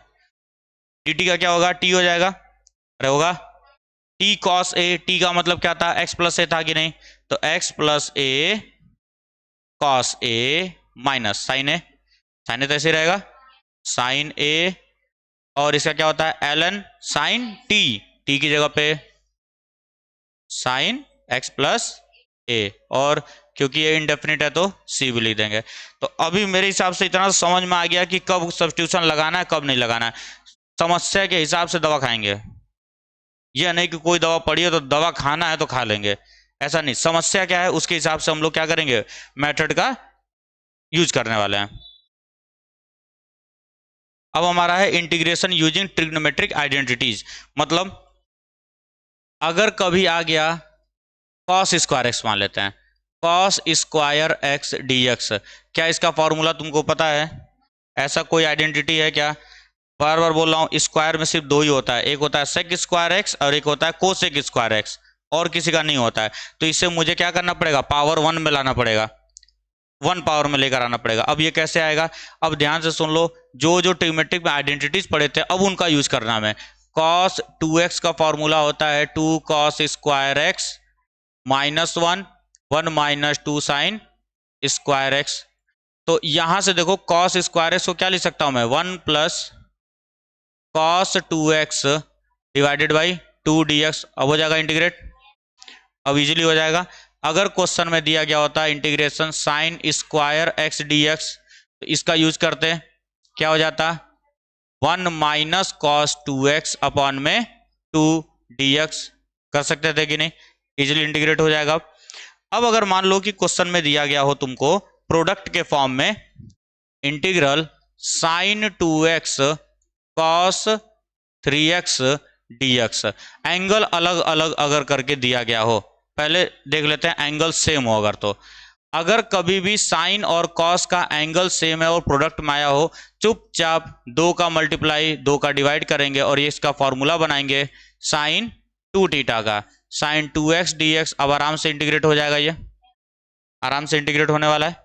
ध्यान रखना 2x है यहाँ पे, तो t dt by 2, chain rule 2 नीचे आ जाएगा, डिवाइड में आएगा, है ना। देख लो फिर मुंह बना ली।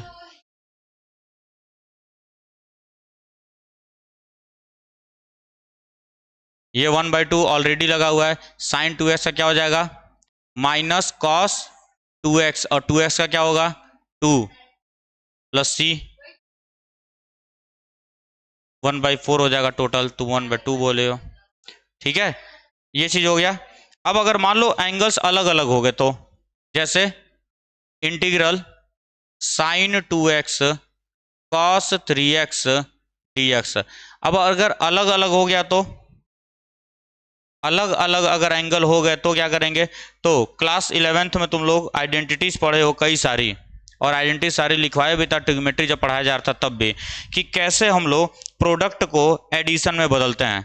प्रोडक्ट को एडिशन में कैसे बदला जाता है, तो एक पढ़े होगे साइन एक्स कॉस वाई, जो होता था वो होता था half sine x plus y और plus sine x minus y, ठीक है।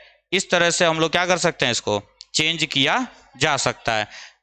जब भी प्रोडक्ट में होगा तो उसको हम लोग चेंज कर सकते हैं, सारा है अपने पास, साइन साइन का भी है, कॉस कॉस का भी है, साइन कॉस का भी है, सारी चीजें लिखवाई गई थी, ठीक है। तो आइडेंटिटी याद होना चाहिए, क्योंकि यहां पर दोनों प्रोडक्ट में है कि नहीं है, और दोनों सेम फैमिली से बिलोंग कर रहा है कि नहीं कर रहा है, तो इसको तुम इंटीग्रेट नहीं कर सकते हो। अलग अलग फैमिली होता तो आइलेट इंटीग्रेशन बाय पार्ट लगा सकते हैं हम लोग, लेकिन यहाँ पे तुम्हें प्रोडक्ट है तो इसको एडिशन में बनाना पड़ेगा। बस इतना याद रखो, प्रोडक्ट रूल है ही नहीं इसके अंदर, और खास करके जब ट्रिग्नोमेट्री आ जाए तो उसको एडिशन सब्ट्रैक्शन में बदलना पड़ेगा हमको, ठीक है। और उस फॉर्मेट में लाना पड़ेगा जो फॉर्मेट हमारे पास अवेलेबल है। हमारे पास जो है यहाँ पे, क्योंकि हम लोग प्रोडक्टिव काम कर रहे हैं, जोड़ना एक प्रोडक्टिव काम होता है, तोड़ना किसी, मान लो इसी दीवार को गिराना है तो तुम यहाँ आओगे नहीं, बहुत सलीके से नहीं मारोगे, इसे जो मिलेगा उससे मारोगे गिराओगे, लेकिन जब जोड़ना होगा तो बहुत सलीके से जोड़ा जाता है कि दीवार तिरछी ना हो जाए। तो जब भी कंस्ट्रक्टिव काम करते हैं तो हमें चीज़ों का ध्यान रखना पड़ता है, डिस्ट्रक्टिव काम में बाढ़ में जाए कोई सारी चीज़ों को तोड़ो बस। तो यहाँ पे हम लोग जोड़ने का काम कर रहे हैं, इंटीग्रेशन, तो हमें हर एक चीज़ को क्या करना पड़ेगा, प्रॉपर तरीके से देखना पड़ेगा, अपने फॉर्मेट में होगा तभी जोड़ेंगे हम लोग, ठीक है। अब हमारा कुछ पर्टिकुलर फंक्शंस हैं, ठीक है, ये पहले तो ये आइडेंटिटी तुम्हें याद होनी चाहिए सबसे पहले इन सब का। ये तीन की कोई आइडेंटिटी नहीं है, यहाँ कंप्लीटिंग द स्क्वायर मेथड करते हैं। ठीक है, बता रहा हूँ एक एक करके। देखो यहाँ पे एक्स स्क्वायर माइनस ए स्क्वायर है, ए स्क्वायर माइनस एक्स स्क्वायर, ए स्क्वायर प्लस है। यहाँ पे तुम जितना भी तुम देख रहे हो याद रखना, या तो ये डायरेक्ट क्वेश्चन पूछेगा इस तरीके से एक्स स्क्वायर माइनस ए स्क्वायर, तो हम डायरेक्ट इस आइडेंटिटी का यूज करेंगे।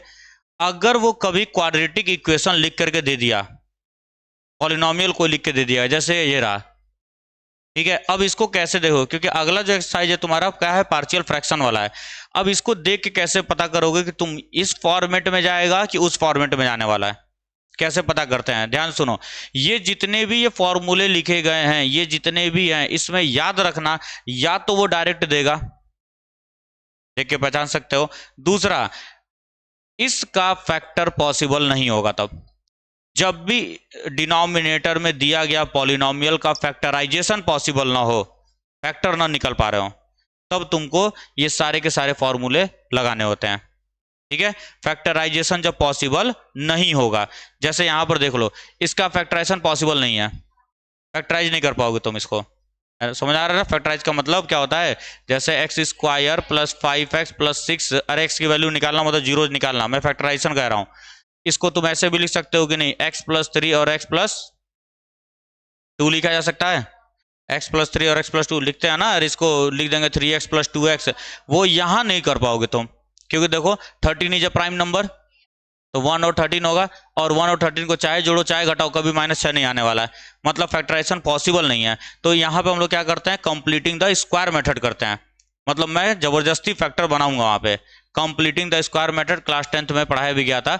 अब ये कैसे किया जाता है, कंप्लीटिंग द स्क्वायर मेथड कैसे करेंगे, क्योंकि मुझे इस फॉर्मेट में लेकर के आना है। तो पहला चीज, कब ये फॉर्मूला यूज होने वाला है, जब डायरेक्ट दिया गया हो, एक्स स्क्वायर माइनस 16 स्क्वायर मतलब 4 का स्क्वायर, तो ये हो जाएगा एक्स स्क्वायर माइनस ए स्क्वायर, ये फॉर्मूला यूज करेंगे। या जब भी फैक्टराइजेशन पॉसिबल ना हो, दूसरी चीज, जब भी एक्स स्क्वायर और एक्स भी दिया गया हो, सही है ना, जब भी एक्स स्क्वायर और एक्स, या तो देखो कैसे कैसे करेंगे। सबसे पहले डायरेक्ट फॉर्मेट दिया गया हो, डायरेक्ट फॉर्मेट गिवन हो, सही है, डायरेक्ट फॉर्मेट गिवन हो, या तो x square plus a x square plus b x plus c का फैक्टराइजेशन पॉसिबल ना हो, फैक्टराइजेशन पॉसिबल ना हो, फैक्टराइजेशन पॉसिबल ना हो। तीसरी चीज, सिर्फ a x square plus b x दिया गया हो, तब भी इसी मेथड का यूज करेंगे हम लोग। बात समझ आ रहा है, जब भी ये दिया गया हो। डायरेक्ट फॉर्मेट का मतलब क्या हुआ, डायरेक्ट फॉर्मेट का मतलब हुआ दिया गया होगा ए एक्स स्क्वायर प्लस माइनस सी, ऐसे करके दिया गया होगा। डायरेक्ट फॉर्मेट का मतलब ये हुआ, देखो एक्स है और ए है, एक्स है ए है, एक्स है ए है, एक्स ए एक्स ए एक्स ए है कि नहीं है। तो डायरेक्ट एक्स दिया गया हो और ये कांस्टेंट है, तो ए मान लेते हैं इसको। तो अगर स्क्वायर दिया गया हो और कांस्टेंट दिया गया हो, तब ये डायरेक्ट मेथड हो जाएगा, डायरेक्टली यूज करेंगे हम लोग। जैसे मान लो यहाँ पे 8 दे दिया गया होता, तो क्या कर दोगे, √8 का स्क्वायर कर लोगे, समझ में आ रहा है, उसका स्क्वायर बना देंगे हम अपनी तरफ से। ठीक, अगर ये पूरा पूरा दिया गया हो, फैक्टराइजेशन पॉसिबल ना हो, तो हम इसी का यूज करेंगे। तीसरा चीज, सिर्फ एक्स दिया गया हो और एक्स स्क्वायर दिया गया हो, तो 100% इसी का यूज करने वाले हम लोग, यहाँ कॉमन वॉमन नहीं लेना है तुमको। और सबसे इंपॉर्टेंट, स्क्वायर रूट के अंदर अगर बना है तब तो यही होगा ही होगा। अगर रूट दिख गया, मान लो यहाँ पे रूट चढ़ा देता हूँ, रूट दिख गया, तो 100% इसी से लगने वाला है, क्योंकि उसमें रूट नहीं होता है, जाके पढ़ेंगे वहां रूट नहीं होगा। समझ में आ रहा है कि नहीं आ रहा है, ठीक है, तो कर लोगे इसको। कंप्लीटिंग द स्क्वायर मेथड बता रहा था ना, वो कैसे करते हैं, देखो इसी का कंप्लीटिंग द स्क्वायर मेथड से कर रहा हूं मैं। X square minus 6x plus 13 को कंप्लीटिंग द स्क्वायर मेथड से बना रहा है। X square minus 6x plus 13 कैसे बनाएंगे, देखो a प्लस बी का होल स्क्वायर, यहां ध्यान से देखो क्या दिख रहा है, एक्स स्क्वायर माइनस ए स्क्वायर दिख रहा है कि नहीं, इसी फॉर्मेट बनाना है, मतलब वेरिएबल एक तरफ हो जाए, प्लस माइनस में कांस्टेंट एक तरफ आ जाए स्क्वायर में। तो हम लोग यहाँ पे a प्लस बी या a माइनस बी का होल स्क्वायर बनाते हैं, इसको मैं मान लूंगा a, ये a स्क्वायर हो गया, और यहाँ माइनस दिख रहा है ना, एक्स के साथ माइनस है, तो a माइनस बी का होल स्क्वायर बनेगा। तो क्या होता है formula, a square minus 2ab plus b square होता है कि नहीं। अब देखो a की जगह मैंने क्या मान लिया है, x माना है कि नहीं, तो एक्स स्क्वायर हो गया, माइनस, यहाँ ही माइनस लगा देता हूं मैं, 2ab होता है कि नहीं, तो 2a को x माना था, अब b को क्या लिख सकता हूं मैं, बचा कितना था 6 बचा था, तो तुमको ज्यादा दिमाग मत लगाया करो, 6 लिखो और इसके नीचे 2 से डिवाइड कर दो। क्यों? क्योंकि 2 का मल्टीप्लाई तुम किए होगी नहीं, 2 का मल्टीप्लाई किए, 2 से डिवाइड करोगे तो कितना आ जाएगा, ये 3 आ जाने वाला है। अब ये बी हो गया कि नहीं, फॉर्मूला क्या बोलता है, बी स्क्वायर होना चाहिए। तुम आगे पीछे कुछ मत देखो, बी स्क्वायर कर लो। अब तुमने जोड़ा है तो घटा दो और 13 को ला करके एज इट इज पुट कर दो। समझ में आया? कंप्लीटिंग द स्क्वायर मेथड है ये। इस पूरे को मैं क्या लिख सकता हूं, x माइनस 3 का होल स्क्वायर, और इसको मैं लिख सकता हूं 9 प्लस 14 13 4 आएगा ना, x माइनस 3 का स्क्वायर प्लस 4 होगा, प्लस 4 को 2 स्क्वायर लिख सकता हूं मैं। ध्यान से देखो, a square minus x square आया कि नहीं आया। अब तुम कहोगे सर इसको a कैसे पढ़ रहे हैं आप, अरे भाई इसको t मान लो ना, अरे x माइनस 3 को t मान लो तो t स्क्वायर हो जाएगा जब भी ऐसा है। लेकिन अब देखो कल को ऐसा भी हो सकता है कि यहां पर ऐसे बन जाए 2x माइनस 3 का स्क्वायर प्लस 2 स्क्वायर, तब इसको बाबू t मानना ही पड़ेगा तुमको, क्योंकि ये 2x है ना, तो 2 डिनोमिनेटर में भी तो आएगा, तुम भावनाओं में बह के छोड़ा होगा उसको। इसीलिए हमेशा सेफ्टी के लिए इसको t मान लिया करो, खुद ही t मान लेना। Let x minus 3 is equal to t, तो यहाँ क्या हो जाएगा t स्क्वायर प्लस 2 स्क्वायर, तो यहाँ क्या हो गया t स्क्वायर प्लस 2, कहाँ है ये रहा, t स्क्वायर प्लस 2 स्क्वायर, तो 1/2 tan इनवर्स t/2, और t को क्या माना गया था, x माइनस 3, अपने फॉर्मेट में आ गया। ये था हमारा इतना, ठीक है, नोट करना हो तो ये वाला देख लो, फिर ये वाला देखो, फिर बंद कर देंगे। इधर देखो, इसका हिसाब हो जाएगा, इसका भी हिसाब हो गया, ठीक है। वीडियो देखेंगे, यहां पर देखो ध्यान से। अब यहां समस्या क्या आ गई सर, डिनोमिनेटर के साथ न्यूमरेटर फ्री में आ गया है। अब क्या किया जाए, तो ये वाला टर्म है कि नहीं है, ये वाला ही है, तो इसका एक ट्रिक है, क्या है कि ऊपर वाला जो न्यूमरेटर है, जैसे ये पी एक्स प्लस क्यू जो लिखा गया है ना बाबू, पी एक्स प्लस क्यू को हम लोग क्या मानते हैं, let is equal to a d by d x of a x square plus b x plus c plus b, ये मानते हैं हम लोग, ठीक है। क्यों माना जाता है, जब रेगुलर पढ़ा रहा था तो सारी चीजें बताया था मैं कि क्यों ये माना गया था, मैं इससे नहीं करवा रहा था, बट एनसीईआरटी में ये लिखा गया है और सीबीएसई इसी को एक्सेप्ट भी करता है।